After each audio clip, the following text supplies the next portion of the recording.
하나님 말씀 보시겠습니다. 하나님 말씀은 요한복음 11장 38절에서 44절까지 말씀입니다. 우리가 함께 나눈 하나님 말씀은 요한복음 11장 38절에서 44절까지 말씀.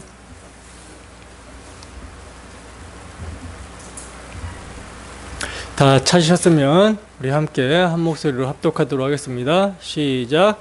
이에 예수께서 다시 속으로 비통히 여기시며 무덤에 가시니 무덤이 구리라 돌로 막았거늘 예수께서 이르시되 돌을 옮겨 놓으라 하시니 그 죽은 자의 누이 마르다가 이르되 주여 죽은 지가 나흘이 되었음에 벌써 냄새가 나나이다.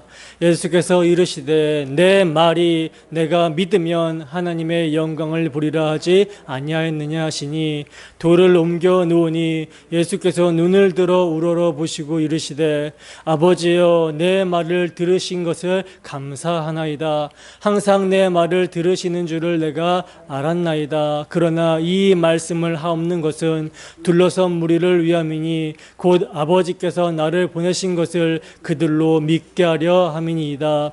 이 말씀을 하시고 큰 소리로 나사로야 나오라 부르시니 죽은 자가 수죽을 배로 동인 채로 나오는데 그 얼굴은 수건에 쌓였더라. 예수께서 이르시되 풀어놓아 다니게 하라 하시니라. 아멘. 잠깐 기도하도록 하겠습니다. 하나님 아버지, 이 시간 부족한 사람이 예수 그리스도의 피 흘리심을 의지하여 강단에 섰습니다. 저희 자신의 십자가 뒤로 감춰주시고 저희 마음을 성령께서 온전히 주관하여 주셔서 제 입에서 선포되는 말씀이 정말 하나님의 복음의 말씀으로서 우리 주 예수 그리스도의 그 구원의 은혜, 기쁜 소식이 선포되는 시간 될 수 있도록 인도하여 주시고 복음이 선포될 때에 전하는 자나 듣는 자나 한 성령 안에서 이 복음의 말씀을 받고 기뻐하고 누릴 수 있도록 인도하여 주시옵소서.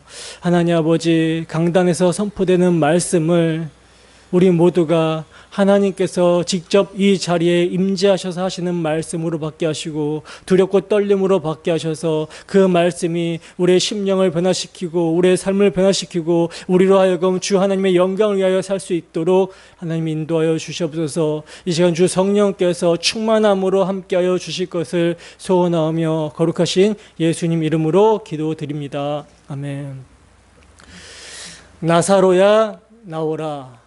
나사로야 나오라 라는 제목으로 하나님 말씀 증거하도록 하겠습니다.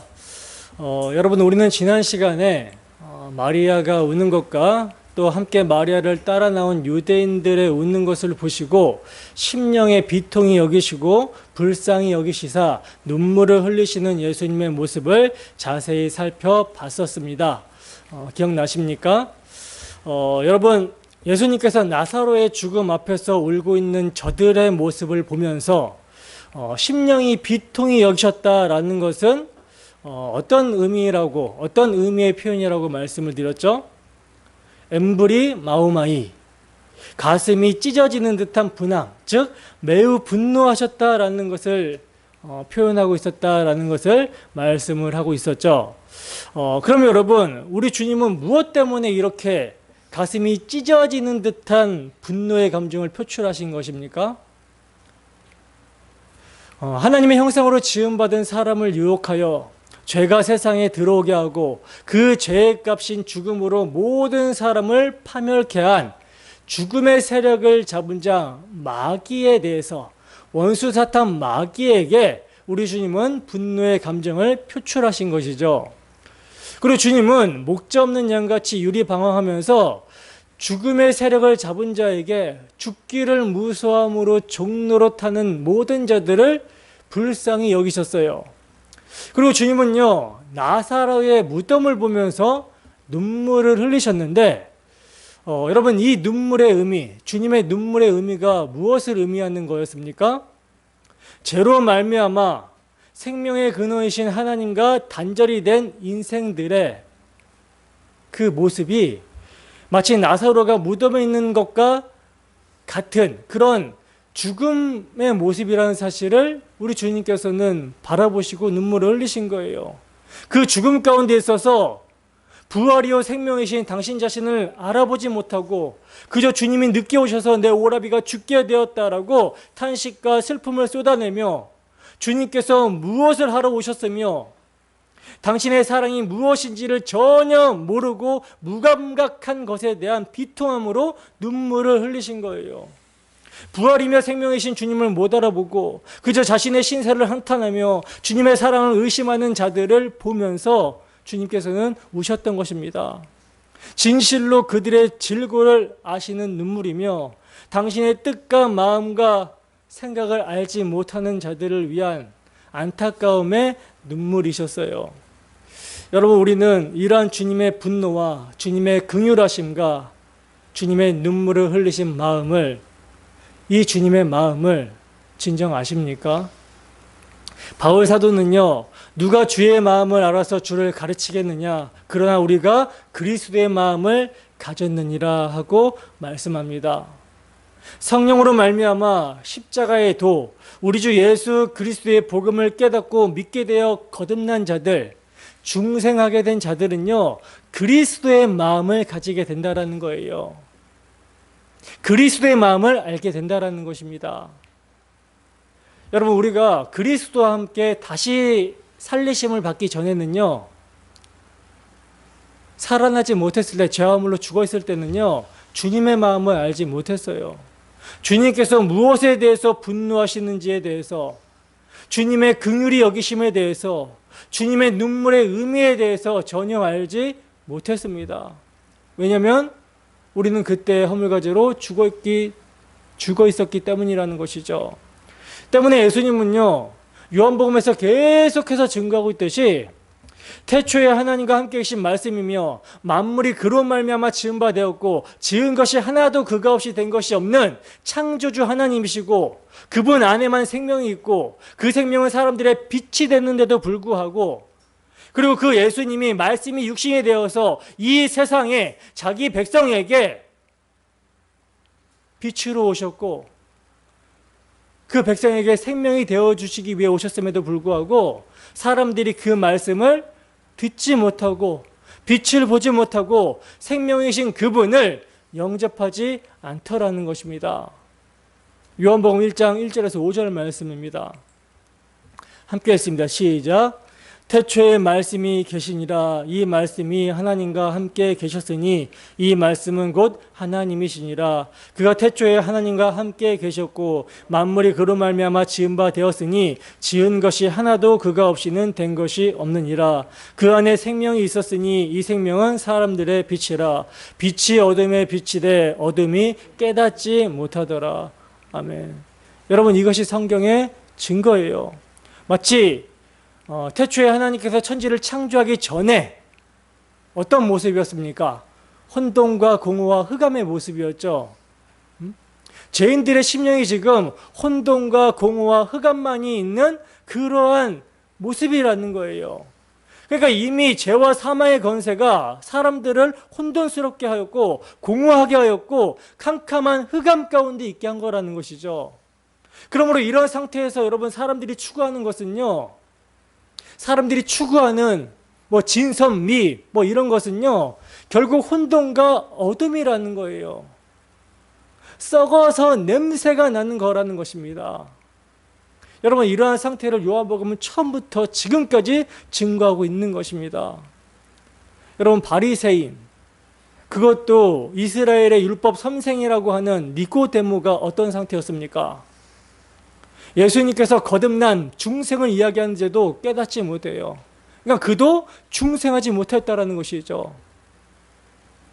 38년 된 병자의 표적이 뭘 보여주고 있었습니까? 38년 된 병자가 베데스다 못에 어떻게 스스로 갈 수 있겠습니까? 스스로의 힘으로는 불가능하다라는 것이죠. 그가 무슨 힘으로 일어나서 자리를 들고 갈 수가 있겠습니까? 인간의 영적인 상태가 이렇게 불가능하다라는 것을 보여주고 있는 거예요. 날 때부터 맹인된 자의 표적을 통해서는 뭘 보여주고 있었습니까? 죄인들 스스로의 힘으로는 볼 수 없다는 것을 보여주고 있는 거예요. 빛이신 주님을 볼 수 없다라는 것을 보여주고 있었던 것입니다. 나사로의 에피소드도 마찬가지죠. 이미 죽은 지 나흘이나 되어서 썩어서 냄새가 나는 나사로를 통해서 인간은 죄와 허물로 죽어있는 존재라는 사실을 보여주고 있는 거예요. 그러므로 이 모든 것을 통해서 예수님이 증거하시는 것은요, 두 가지입니다.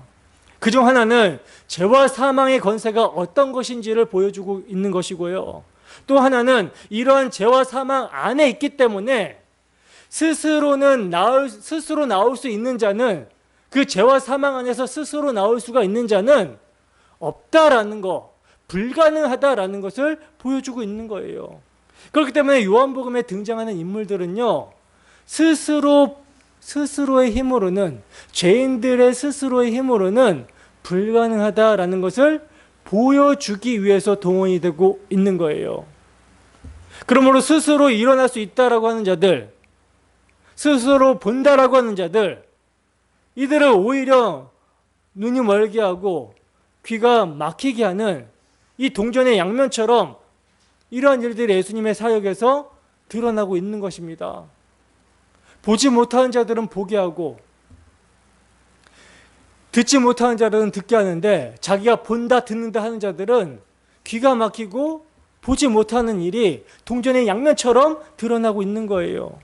그리고 그 죄와 사망의 권세에서 부활과 생명을 주시는 분이 누구다? 예수 그리스도다라는 것을 증거하고 있는 것이며, 예수님 자신이 친히 살려내셔야만 살아날 수 있다라는 것을 증거하고 있다라는 것이죠. 그렇다면 여러분, 오늘 우리는 어떻게 살아나게 된 것입니까? 오늘 우리는 어떻게 살아나게 된 것이죠? 우리가 먼저 예수님의 말씀을 들었기 때문에, 그래서 우리가 믿어졌기 때문에 살아나게 된 것입니까? 우리 스스로 빛을 보고 따라가서 살게 된 것입니까? 아니죠. 결코 그럴 수가 없어요. 우리는 이미 죽어서 마른 뼈들처럼 그런 모습이었습니다. 온갖 썩어질 것들, 없어질 것들을 좋아하면서 그리로 달려가고 있었다라는 거예요. 부활과 생명에는 전혀 관심이 없었던 모습이 우리의 모습이었습니다. 오직 나의 욕심과 쾌락을 쫓아서 달려나갔다라는 것이죠. 고상한 것을 추구해도, 진선미 아름다운 것을 추구해도 나의 영광을 위해서 추구하는 썩어지고 냄새나는 자들이 우리였습니다. 시체가 썩고 부패하여 온갖 악취를 풍기고 있어도 우리가 지금 어떤 상태예요? 죽어있는 상태이기 때문에 눈이 멀어서 보지 못하고 귀가 막혀서 듣지 못하고 후각이 마비돼서 썩어지는 냄새를 맡지 못했었다라는 것이죠. 그러니 절대로 스스로 무덤에서 나올 수가 없는 거예요. 이런 자가 나올 수 있게 된 것은 오직 성령께서 복음의 말씀을 통해서 아버지께서 예정하시고 그리스도께서 속량하신 자들을 인쳐서 살려내실 때, 그럴 때 시체가 살아나게 되는 것입니다. 그리고 그렇게 살아나게 된 자들은요, 이제 어떻게 됩니까? 이제 듣게 되고 보게 되고 냄새를 맡게 되는 영적인 감각이 살아나게 되는 거예요. 그래서 이제 무엇을 알게 됩니까? 주의 말씀을 듣게 되죠. 주의 말씀을 듣고 보니 우리가 죄인이라는 사실을 알게 되고 죄인됨을 자각하게 되죠. 그리고 이제 빛을 보게 되니 그 빛이 우리의 심령 가운데 비춰짐을 통해서 우리가 얼마나 부패하고 선을 향하여 무능한 죄인인지, 우리에게 의가 없음을 보게 되는 거예요. 그리고 그 부패에서 나오는 냄새가 얼마나 역겨운지를 알게 되는 것입니다. 때문에 살아나게 된 자들은요, 부활과 생명이 되시는 그리스도의 의를 절대적으로 절실히 필요하게 되고 그분을 붙들고 의지할 수밖에 없게 되는 거예요. 그리스도를 믿음으로 하나님과 화목하게 되는 것이 죄인이 의롭게 되는 유일한 길이며 생명이라는 사실을 각성하게 되었기 때문에 그리스도를 가장 귀하게 여기고 가장 가치 있게 여기고 그분의 생명으로 붙들 수밖에 없게 되는 것입니다.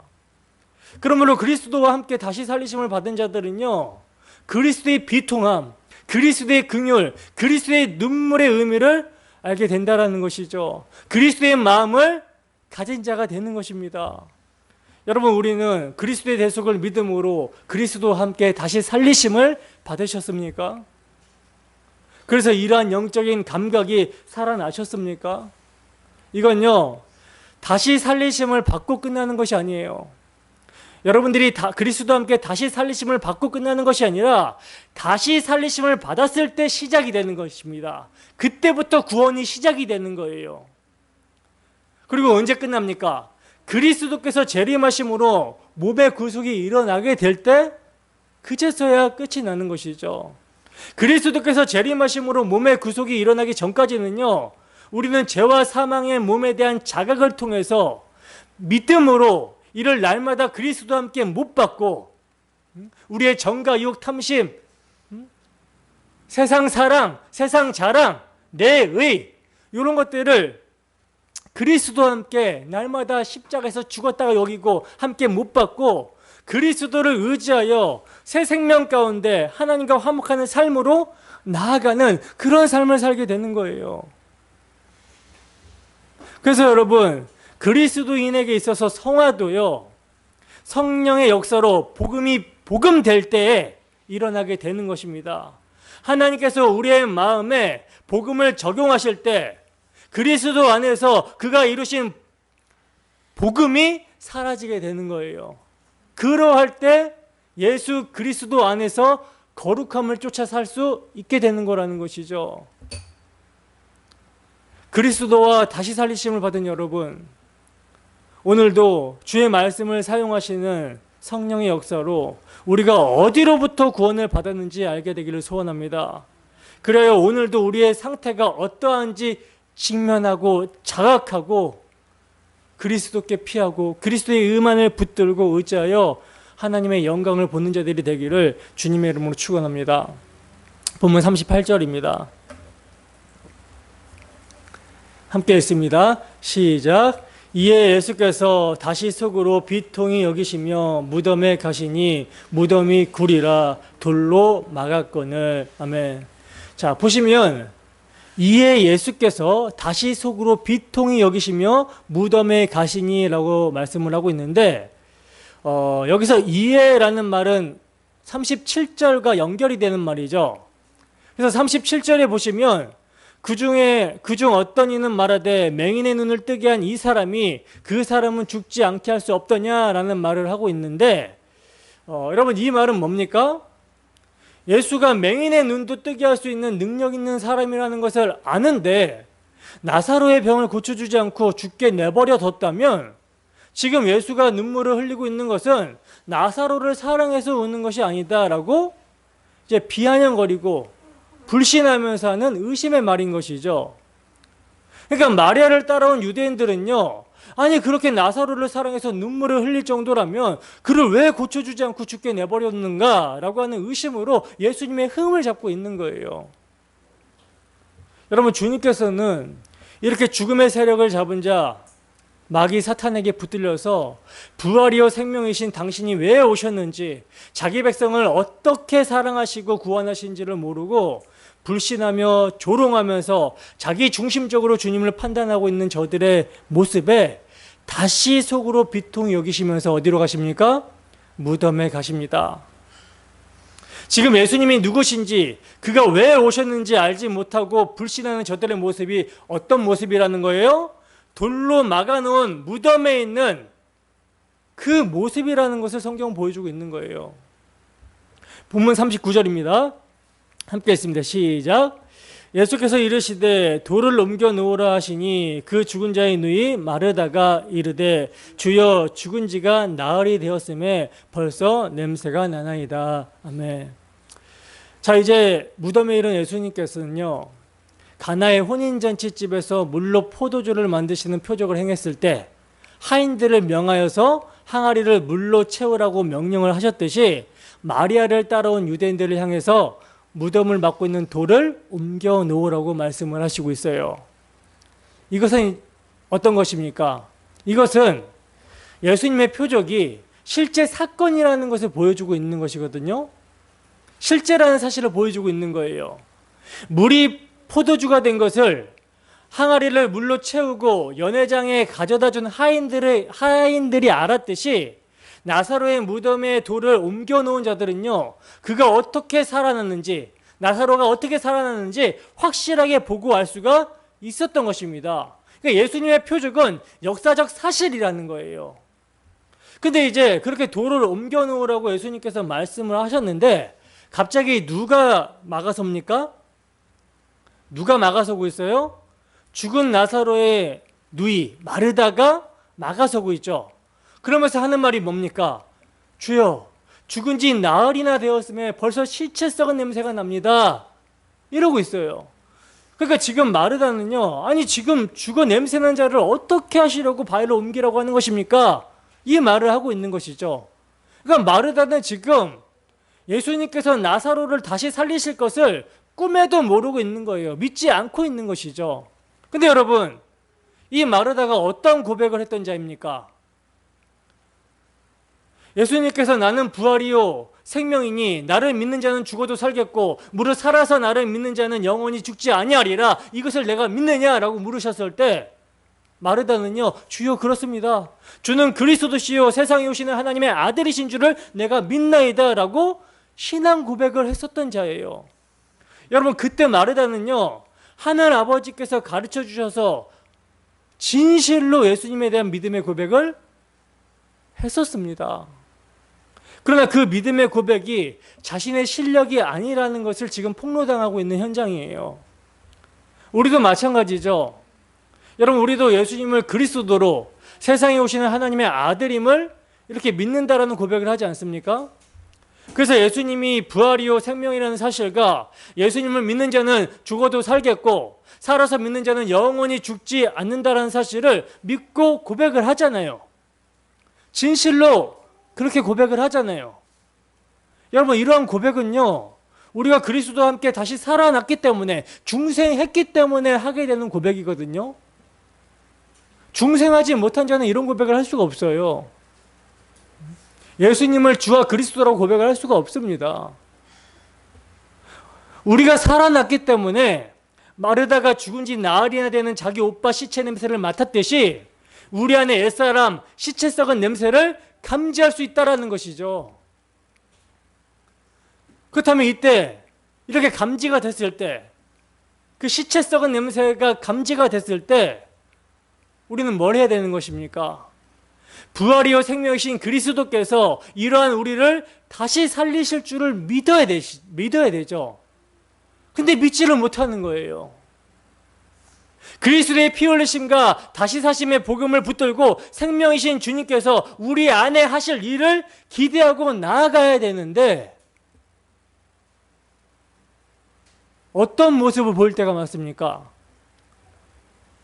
그냥 어차피 우리가 죄와 허물로 죽은 죄인인데 별 수 있겠어 라고 하면서 스스로를 합리화시키죠. 그리고 부활이요 생명이신 주님께서 하실 일을 믿지 않는다는 거예요. 죄와 싸워 이기고 그 시체 썩는 냄새나는 우리를 부활의 생명으로 인도하실 그 주님을 의지하여 그 주님의 이름을 붙들고 기도하며 나아가야 되는데, 성령 안에서 간구해야 되는데, 그렇지 않고 그냥 뭐 죄인이니까 별 수 있겠어? 이런 식으로 합리할 때가 많다라는 것이죠. 더 나아가서요, 남편이나 아내나 자녀나 부모님이 불신자일 경우 이때 이들의 시체 썩는 냄새를 그리스도와 함께 살아나게 되지 않는 감지하게 되거든요. 근데 그렇게 감지하게 되면 뭘 해야 됩니까? 부활이요 생명이신 그리스도께서 하신 일을 믿음으로 십자가의 도를 그들에게 전해줘야 되죠. 그런데 어떤 모습을 보일 때가 많습니까? 우리 아버지는 안 변해. 우리 남편은 소망이 없어. 이렇게 하면서 하나님의 일을 오히려 방해하고 있을 때가 많다라는 거예요. 하나님의 하실 일을 믿지 않는다는 것이죠. 이건요, 우리가 세상에 나아가 전도할 때도 마찬가지죠. 사실 복음을 전하면서도 어떤 마음을 합니까? 정말 하나님께서 이 사람을 살리실 것을 믿음으로 전하는 것이 아니라 이 사람들이 복음을 받아들일까? 믿고 살아나게 될까? 전하면서도 믿지를 못할 때가 있어요. 강단에서 제가 복음을 선포하면서도 그런 확신이 없을 때가 있거든요. 그래서 사람들의 외적인 모습을 보면서 야, 저 사람은 복음을 받아들일 것 같다. 저 사람은 생긴 거 보니까 강팍할 것 같아. 이렇게 자기가 판단을 하고 있다는 것이죠. 그러니까 여러분, 마르다의 모습은요, 지금 우리의 모습과 똑같은 거예요. 얼마나 우리가 믿음이 없습니까? 이러한 마르다와 같은 우리에게 주님은 이렇게 말씀하십니다. 본문 40절입니다. 함께 했습니다. 시작. 예수께서 이르시되 내 말이 내가 믿으면 하나님의 영광을 보리라 하지 아니하였느냐 하시니. 아멘. 보시면 주님은 믿음이 없는 마르다에게 내 말이 내가 믿으면 하나님의 영광을 보리라 하지 아니하였느냐라고 하시면서 책망을 하십니다. 여러분, 여기서 주님께서 내 말이 내가 믿으면 하나님의 영광을 보리라 하는 말씀은요, 주께서 사랑하시는 자가 병들었나이다 라고 마르다와 마리아가 사람을 보내어 소식을 전했을 때 이 병은 죽을 병이 아니라 하나님의 영광을 위함이요 하나님의 아들이 이로 말미암아 영광을 받게 하려 함이라, 이렇게 예수님께서 답변을 보내신 것을 가리키는 말이에요. 여러분, 여기서 마르다에게 말씀하신 예수님의 핵심 요지가 무엇일까요? 지금 본문에서 예수님께서 마르다에게 말씀하신 핵심 요지가 무엇이겠습니까? 믿으면 뭐한다? 보게 된다라는 것이죠. 믿으면 보게 된다라는 거예요. 뭘요? 하나님의 영광을 보게 된다라는 것입니다. 근데 여러분, 우리에게 자연스러운 것은 뭡니까? 보면 믿겠다라는 것이죠. 우리는 어떤 것을 봐야 믿는다, 이것이 자연스러워요. 근데 주님은요, 믿는 것이 보는 것이다, 이렇게 말씀하고 있는 것입니다. 이게 여러분, 하나님과의 관계에서 중요한 표현이거든요. 여러분, 사람은 믿을 만한 존재가 못 돼요. 그러나 하나님은요, 절대적으로 우리가 의지하실 분입니다. 성경은 하나님을 어떻게 말씀하고 있냐면, 하나님은 인생이 아니시니 거짓말을 하지 아니하시고 인생이 아니시니 후회가 없으시도다. 어찌 그 말씀하시는 바를 행하지 아니하시며 하신 말씀을 실행하지 아니하시랴. 이렇게 말씀을 하고 있어요. 하나님께서는요, 온전히 지키지 않을 약속을 하신 적이 없으시다라는 것입니다. 때문에 하나님과의 관계에서는 믿으면 하나님께서 하실 일을 보게 되는 거예요. 믿으면. 그렇다면 여러분, 하나님께서 뭘 약속하셨습니까? 아들을 믿으면 영생을 주신다라고 약속을 하셨죠. 근데 그 믿음이 우리에게 있어요, 없어요? 없어요. 그래서 하나님의 아들이 하시는 일이요, 아들을 믿어 영생을 얻게 하시기 위해서 하나님의 영광을 보게 하시는 것입니다. 이게 아들의 일이에요. 여러분, 예수님께서는요, 나사로의 병이 죽을 병이 아니라 하나님의 영광을 위한 병이라고 말씀을 하셨습니다. 그렇다면 이를 믿으면 하나님의 영광을 보게 되는 것이죠. 근데 문제는 예수님께서 나흘 후에 베다니에 도착을 하셨을 때 마르다나 마리아나 아무도 나사로가 다시 살아남을 통해서 예수님께서 하나님의 영광을 나타내실 것을 기대하지를 않았다는 거예요. 그리고 그녀들과 함께 있었던 모든 유대인들도 예수님의 사랑을 의심만 했지 예수님께서 하실 일에 대해서 기대하지 않았다는 것입니다. 그렇다면 하나님의 영광을 보는 대로 연결이 되는 그 믿음은 어디에 있습니까? 말씀드렸다시피 마르다나 마리아나 또 그들과 함께 있었던 그 누구도 믿음으로 하나님의 영광을 보지 못했다면, 믿음으로 하나님의 영광을 볼 수 있었던 분은 오직 한 사람이죠. 누굽니까? 오직 예수님밖에 없는 거예요. 오직 예수님만이 아버지를 믿었고요, 오직 예수님만이 하나님의 영광을 보시는 분입니다. 따라서 믿음의 주요 온전케 하시는 예수 그리스도를 통해서가 아니면 우리에게 믿음이 주어지게 될 수도 없는 것이고 하나님의 영광은 더더욱 볼 수가 없는 거예요. 그래서 주님은 아들을 믿어 영생을 얻게 하시고 하나님의 영광을 나타내시고자 나사로의 죽음을 통해서 그를 죽음 가운데서 살리심으로 죽음에서 생명을 가져오는 자로서의 자신의 영광을 나타내시고자 하고 있는 거예요. 죄의 삭슬을 제거하고 죄가 이루어놓은 일들을 원상태로 회복시키시고 사망 권세를 소유한 자를 정복하고 승리하여 죽음을 삼켜버리는 것, 이를 통해 아들은 아버지의 영광을 나타내시고자 하시는 거라는 것이죠. 본문 41절에서 42절 말씀입니다. 함께 읽습니다. 시작. 돌을 옮겨 놓으니 예수께서 눈을 들어 우러러 보시고 이르시되 아버지여 내 말을 들으신 것을 감사하나이다. 항상 내 말을 들으시는 줄을 내가 알았나이다. 그러나 이 말씀 하옵는 것은 둘러선 무리를 위함이니 곧 아버지께서 나를 보내신 것을 그들로 믿게 하려 함이니이다. 아멘. 자, 이제 주님께서 마르다에게 내 말이 내가 믿으면 하나님의 영광을 보리라 하지 않았느냐라는 말씀을 하시자 돌을 옮겨 놓습니다. 사람들이 돌을 옮겨 놓았어요.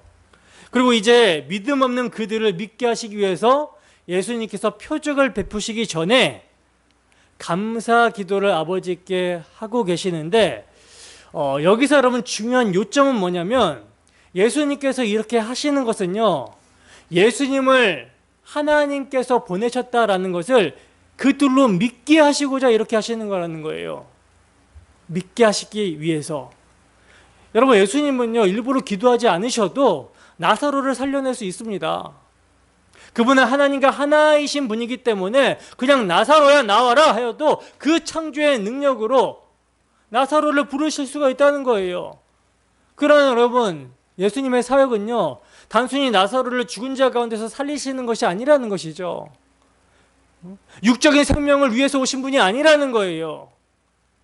그분은 죄로 말미암아 하나님 아버지와 단절이 되어 죄와 허물로 죽은 자들에게 당신 자신을 내어주심으로 영원한 생명을 주시기에 오셨기 때문에 당신이 바로 아버지의 언약을 따라 성경의 약속대로 오신 그리스도이심을 믿게 하기 위해서 지금 아버지께 기도를 하고 있는 것입니다. 이 말씀을 하고 있는 거예요. 여러분, 이 말씀은 구약의 어떤 말씀을 연상하게 합니까? 갈멜산 전투, 엘리야의 그 갈멜산 전투를 연상하게 하죠. 열왕기상 18장 36절에서 39절 말씀입니다. 함께 읽습니다. 시작. 저녁 소재 드릴 때에 이르러 선지자 엘리야가 나아가서 말하되 아브라함과 이삭과 이스라엘의 하나님 여호와여, 주께서 이스라엘 중에서 하나님이신 것과 내가 주의 종인 것과 내가 주의 말씀대로 이 모든 일을 행하는 것을 오늘 알게 하옵소서. 여호와여, 내게 응답하소서. 내게 응답하옵소서. 이 백성에게 주 여호와는 하나님이신 것과 주는 그들의 마음을 되돌이켜 하심을 알게 하옵소서 하며, 이에 여호와의 불이 내려서 번제물과 나무와 돌과 흙을 태우고 또 도랑의 물을 핥은지라. 모든 백성이 보고 엎드려 말하되 여호와 그는 하나님이시로다. 여호와 그는 하나님이시로다 하니. 아멘. 북이스라엘 백성들이 아합의 시대 때 그들의 하나님을 버리고 누굴 섬기고 있었냐면 바알신과 아세라신을 섬기고 있었어요. 그러니까 죄와 허물로 죽어있는 모습이 되어버린 것이죠, 하나님의 백성들이. 그런 하나님의 백성들에게 하나님께서는 누굴 보내십니까? 하나님의 선지자 엘리야를 보내십니다. 그래서 그 하나님의 선지자 엘리야는 누가 참 신인지, 누가 참 이스라엘의 하나님인지 겨루어보자 라고 제안을 했어요. 그래서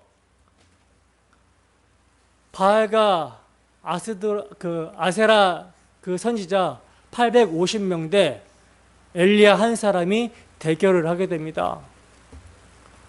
그래서 바알의 선지자가 처음에 이제 그들의 신을 부르면서 뭐 몸을 상하게 하고 뛰놀고 막 정성을 다하고 미친 듯이 그렇게 기도를 하는데도 그 신이 참신이 아니기 때문에 듣습니까? 안 듣습니까? 안 듣죠.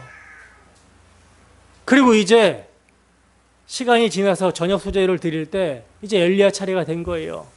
근데 엘리야가 바로 그냥 하나님께 구해서 불을 내릴 수도 있는데 이스라엘 백성들이 다 들을 수 있도록 그들로 믿게 하기 위해서 하나님께 간구를 합니다. 간구를 합니다. 주께서 이스라엘 중에 하나님이신 것과 내가 주의 종인 것과 내가 주의 말씀대로 이 모든 일을 행하는 것을 오늘 알게 하옵소서.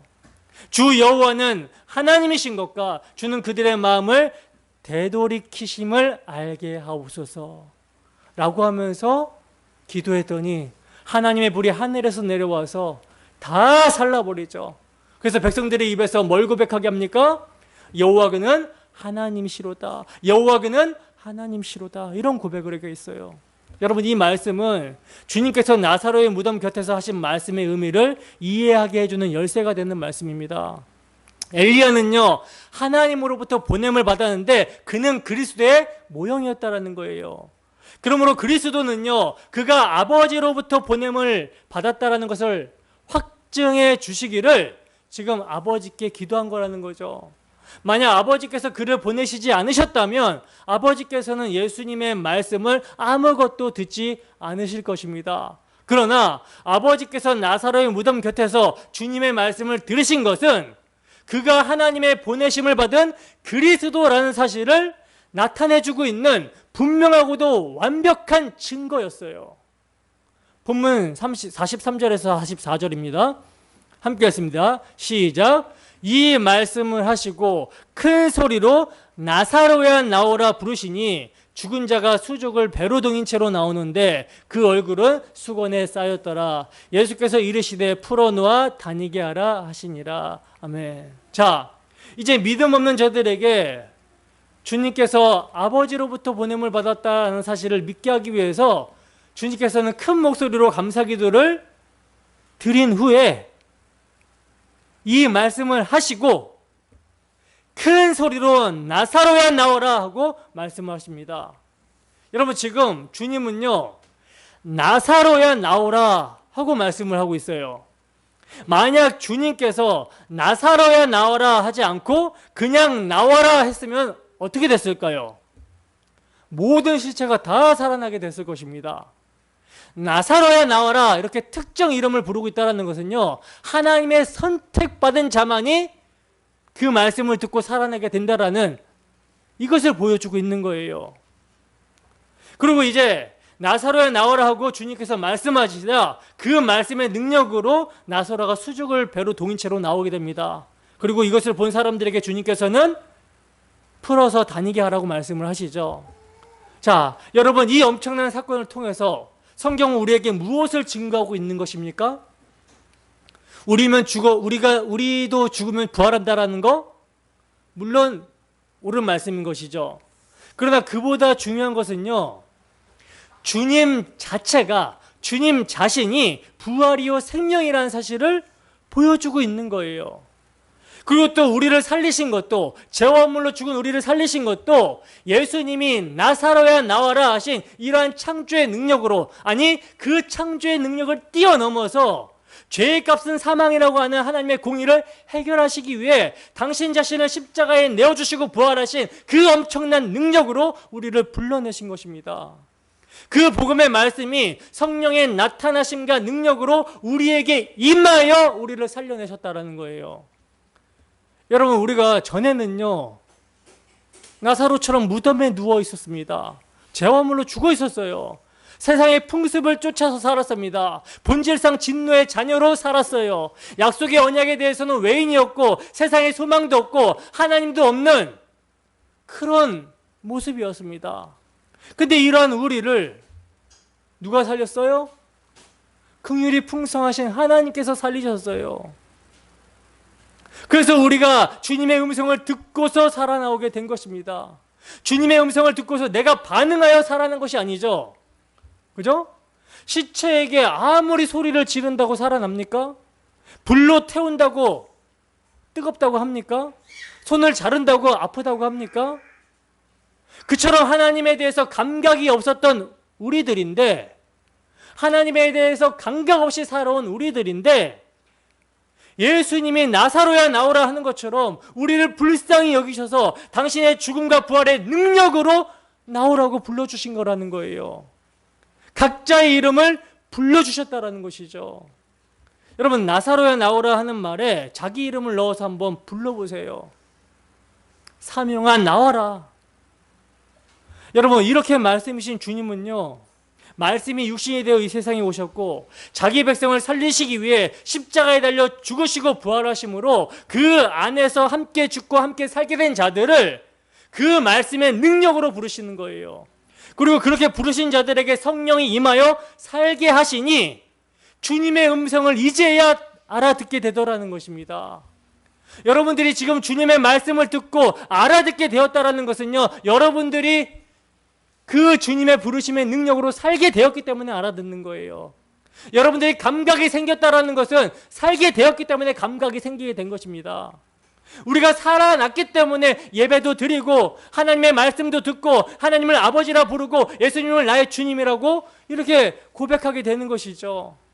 살아나지 않은 자가 어떻게 듣고서 반응을 보이겠습니까? 그렇다면 이렇게 우리를 불러내셔서 무엇을 하시려고 불러내신 것입니까? 뭘 하시려고 우리를 불러내신 것이죠? 다시 죽음의 생활을 하라고 불러내신 것입니까? 다시 썩어질 것을 향하여 달려가라고 우리를 부르신 것입니까? 아니죠. 요한복음 12장 2절입니다. 요한복음 12장 2절 함께 했습니다. 시작. 거기서 예수를 위하여 잔치할새 마르다는 이르라고 나사로는 예수와 함께 앉은 자 중에 있더라. 아멘. 여러분, 예수님께서 불러내어 살리신 나사로가 지금 누구와 함께 있습니까? 누구와 함께 있어요? 예수님과 함께 있습니다. 여러분, 죄와 허물로 죽은 우리를 주님께서 불러내신 것은요, 우리와 함께 하기 위해서 불러내셨다라는 거예요.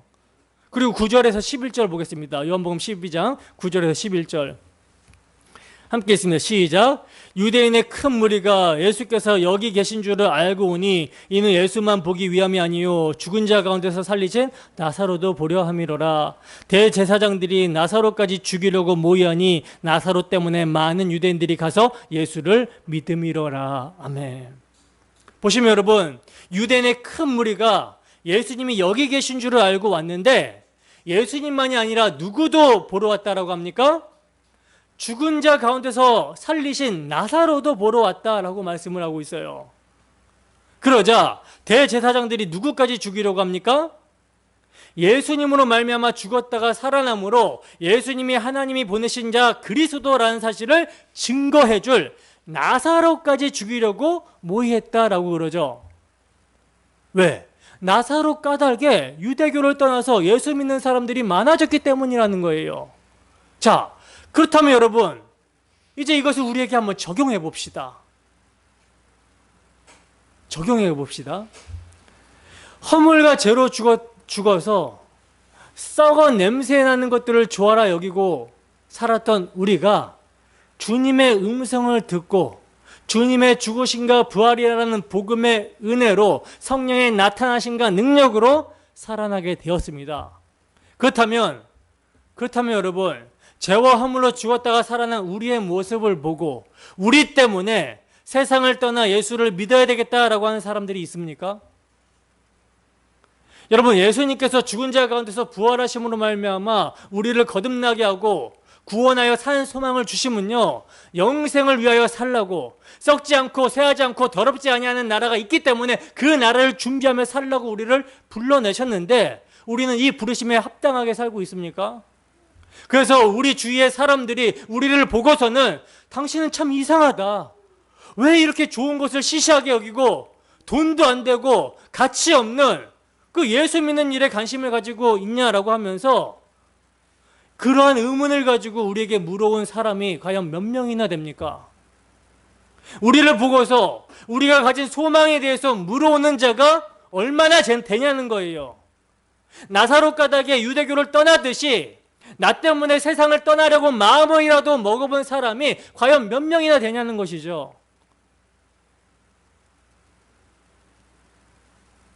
여러분, 이 세상에서 예수님을 보일 수 있는 통로는요, 예수님 때문에 살아난 자들을 보고서 예수님을 알게 하시는 거예요.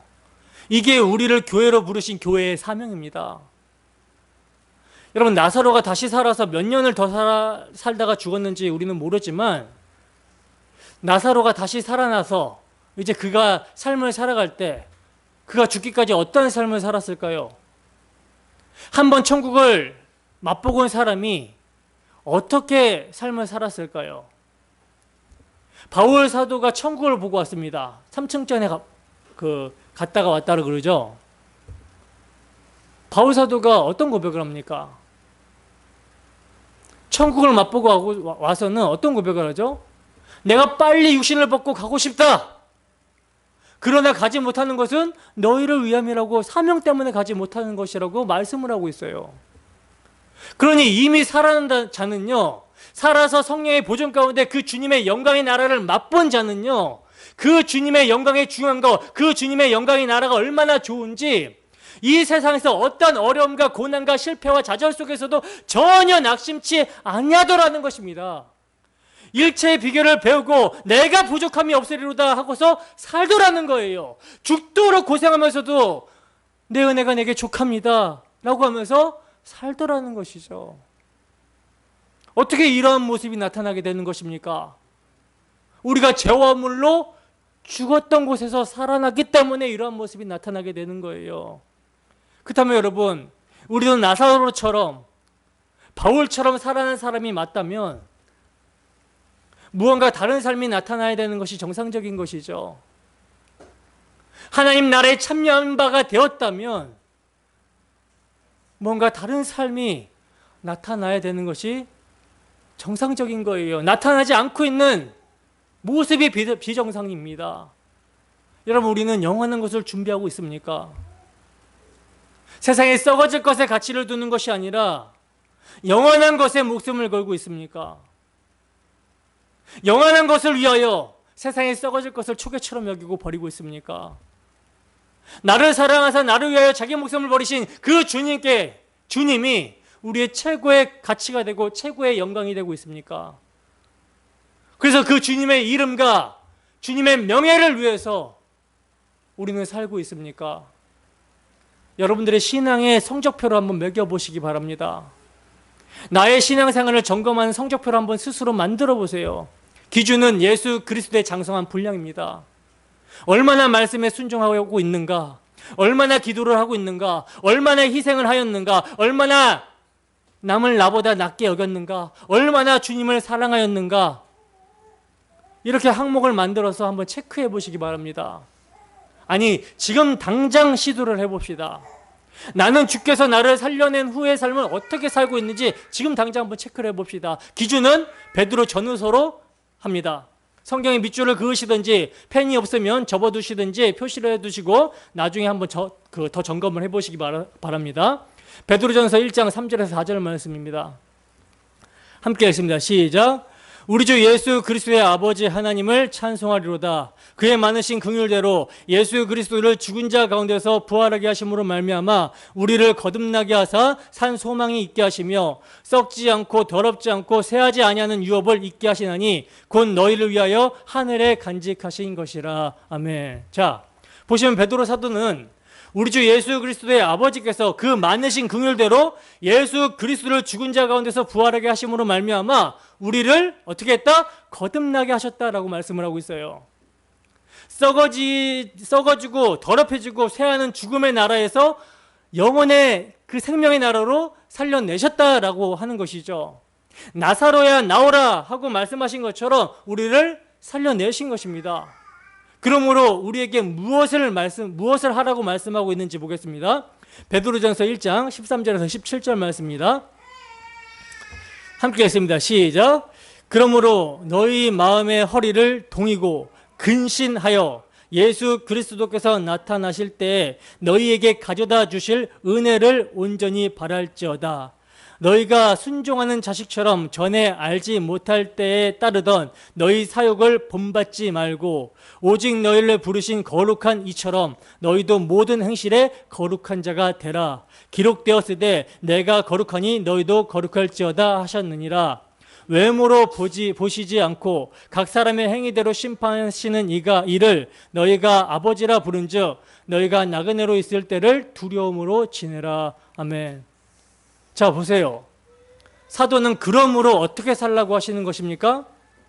허리를 동이고 근신하고서 예수님이 재림하실 때 가지고 오실 은혜를 온전히 바랄지어다 라고 하면서 권면하고 있어요. 여러분, 우리는 무엇을 바라고 살고 있습니까? 체크하시기 바랍니다. 이전에 너희가 순종하는 자식처럼 알지 못했을 때에 따르던 너희 사욕을 위하여 살지 말고 오직 너희를 부르신 거룩한 이처럼 순종의 자녀처럼 모든 행실에 거룩한 자가 되라 라고 말씀을 하고 있어요. 더 나아가서 외모로 판단하시지 않고 각 사람의 행위대로 심판하신 이를 너희가 아버지라고 부른즉 나그네로 있을 때 두려움으로 지내라 하고 말씀합니다. 그러니까 지금 우리는 나그네로 있다라는 것이죠. 이 땅에 뿌리 박고 사는 것이 아니라 나그네로 있다라는 거예요. 그러므로 주님이 임하실 날을 바라보면서 사람의 행위대로 판단하시는 주님 앞에서 두려움으로 지내라는 말씀입니다. 우리는 어떻게 지내고 있습니까? 체크 한번 해보시기 바랍니다. 베드로전서 1장 18절에서 25절 말씀입니다. 함께 읽습니다. 시작. 너희가 알거니와 너희 조상이 물려준 헛된 행실에서 대속함을 받은 것은 은이나 금같이 없어질 것으로 된 것이 아니요 오직 흠없고 점없는 어린 양 같은 그리스도의 보배로운 피로 된 것이니라. 그는 창세전부터 미리 알린 바 되시니나 이 말세에 너희를 위하여 나타내신 바 되었으니 너희는 그를 죽은 자 가운데서 살리시고 영광을 주신 하나님을 그리스도로 말미암아 믿는 자니 너희 믿음과 소망이 하나님께 있게 하려 하셨느니라.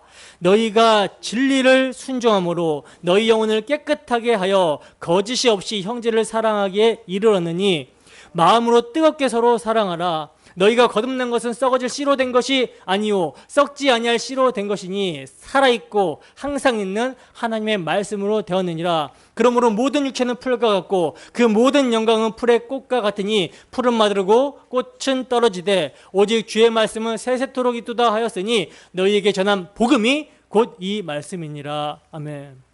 여러분, 우리가요 헛된 행실에서 대속함을 받은 것은요 세상에 금이나 은이나 없어질 보배로 된 것이 아니라 어린 양의 피로써 죽음의 자리에서 살려내셨다라고 사도는 말씀을 하고 있어요.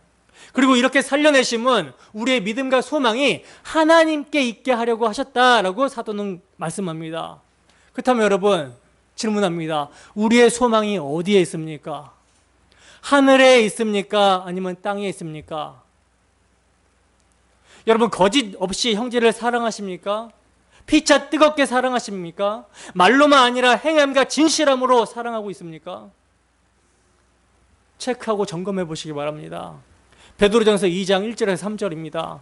함께 했습니다. 시작.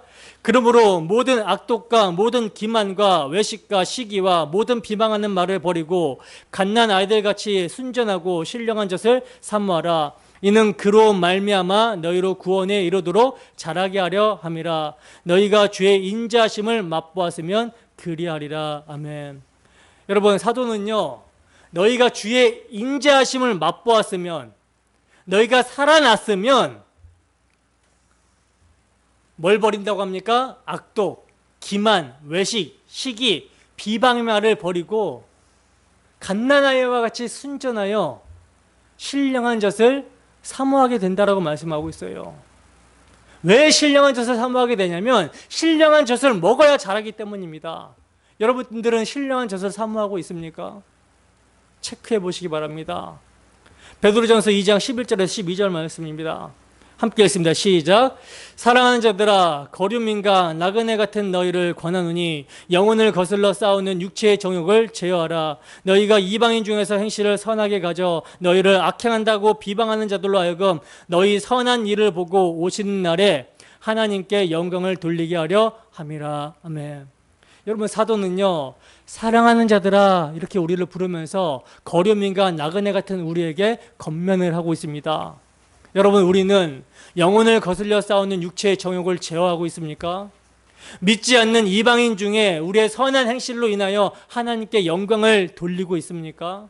나의 선한 일로 말미암아 세상을 사랑하지 않고 주를 사랑하는 행실로 인하여 나의 남편에게서, 나의 아내에게서, 나의 자녀에게서 당신은, 아빠는, 엄마는 정말 예수님을 사랑하고 예수님을 잘 믿는 사람입니다 라고 하는 평가를 받고 있습니까? 그래야 하나님 아버지께 영광을 돌리고 있습니까?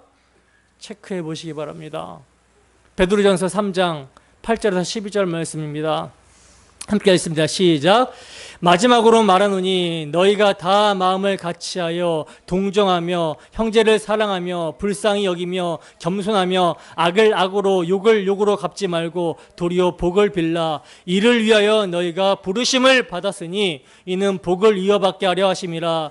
이러므로 생명을 사랑하고 좋은 날 보기를 원하는 자는 혀를 금하여 악한 말을 그치며 그 입술로 거짓을 말하지 말고 악에서 떠나 선을 행하고 화평을 구하며 그것을 따르라. 주의 눈은 의인을 향하시고 그의 귀는 의인의 간구에 기울이시되 주의 얼굴은 악행하는 자들을 대하시느니라 하였느니라. 아멘. 여러분, 사도는 마지막으로 말하는데 뭐라고 말합니까? 너희가 다 마음을 같이하여 동정하며 형제를 사랑하며 불쌍히 여기며 겸손하며 악을 악으로 욕을 욕으로 갚지 말고 도리어 복을 빌라라고 말씀을 하고 있어요. 이것을 위하여 우리가 부르심을 받았다라고 말씀하고 있습니다. 여러분, 우리는 다 이같이 행하고 있습니까? 베드로후서 2장 20절에서 22절 말씀입니다. 함께 했습니다. 시작.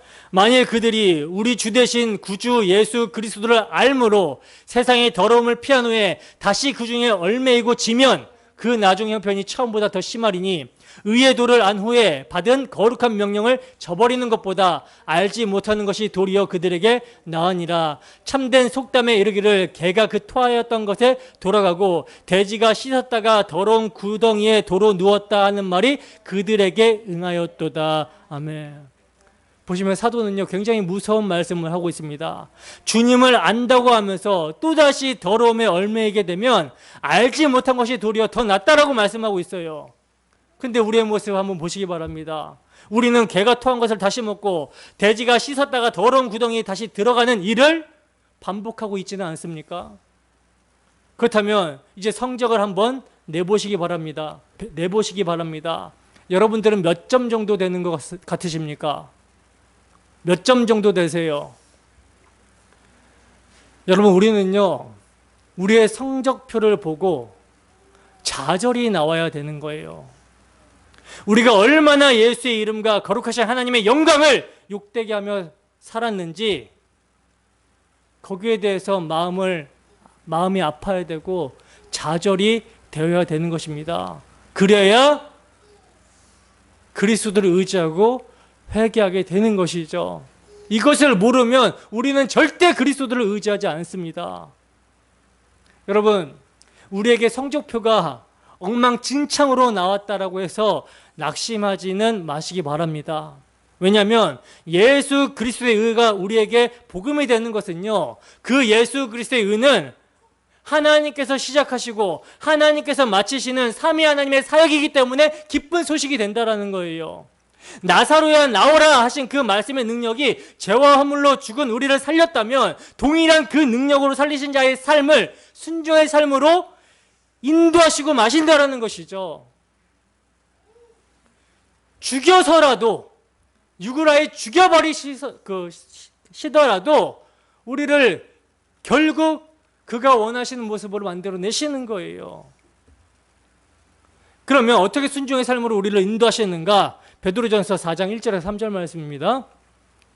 함께 했습니다. 시작. 그리스도께서 이미 육체의 고난을 받으셨으니 너희도 같은 마음으로 갑옷을 삼으라. 이는 육체의 고난을 받은 자는 죄를 그쳤음이니 그 후로는 다시 사람의 정욕을 따르지 않고 하나님의 뜻을 따라 육체의 남은 때를 살게 하려 함이라. 너희가 음란과 정욕과 술창과 방탕과 향락과 무법한 우상 숭배를 하여 이방인의 뜻을 따라 행한 것은 지나간 때로 족하도다. 아멘. 여러분, 진리의 말씀으로 우리를 낳으신 하나님은요, 우리를 사생자처럼 내버려 두시지 아니하시고 고난을 통해서라도 세상을 쫓지 않게 하실 것이라고 말씀을 하고 있어요. 하나님의 뜻을 따라 육체의 남은 때를 살게 하려 하신다라는 것입니다. 매를 때려서라도 주님을 향하는 것이 생명이기 때문에, 우리에게 복이기 때문에 이렇게 하시는 것이며, 이 과정에서 우리의 마음을 변화시키고 주의 사랑을 각성시키시며 자원하여 예수님과 연합이 된 삶을 살게 하신다라는 거예요. 마음에 소원을 두고 그렇게 살게 하신다라는 것입니다. 여러분, 저는요, 여러분들이 징계를 받고 매를 맞고 고난을 받고 환난을 받으면서 순종하는 자가 되지 않으셨으면 좋겠습니다.